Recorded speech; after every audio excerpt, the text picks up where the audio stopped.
नमस्कार. सर्वांना दीपावलीच्या हार्दिक शुभेच्छा.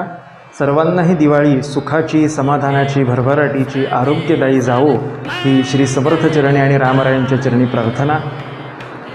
श्रोते हो, प्रत्येक वेळेला कुठलाही सण आणि त्या सणाची एक शुभेच्छा देण्याची पद्धत जर आपण पाहिली तर प्रत्येक मनुष्य दुसऱ्याला शुभेच्छा देत असताना असंच म्हणतो की हा सण, मग दसरा असेल, दिवाळी असेल, सुखाचा जावो, समाधानाचा जावो, भरभराटीचा जावो, आरोग्यदायी जावो.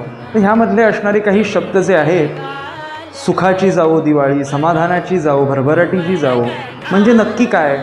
देणारा शुभेच्छा देत जातो आणि घेणारासुद्धा शुभेच्छा घेत राहतो. परंतु नक्की ह्याच्या पाठची जी संकल्पना आहे ती काय असेल? ही संकल्पना जोपर्यंत स्वच्छ होत नाही तोपर्यंत कोणाचीही दिवाळी किंवा कुठलाही आपला असणारा सण जो आहे तो सण सुखाचा अथवा समाधानाचा अथवा भरभराटीचा जाणार नाही. तर सुखाची आणि समाधानाची म्हणण्याचं कारण काय?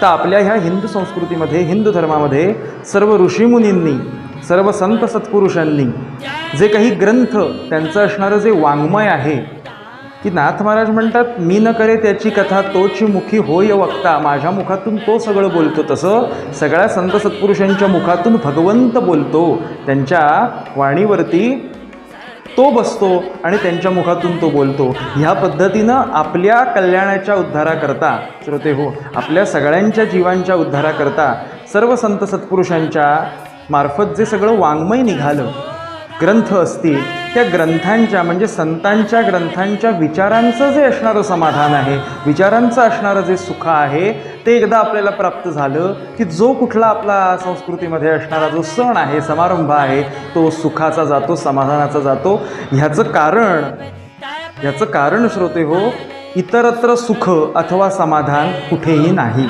तुम्ही प्रापंचिक कुठलीही गोष्ट, कुठलीही वस्तू घ्या, तर ते सुख टिकणारं नाही आहे.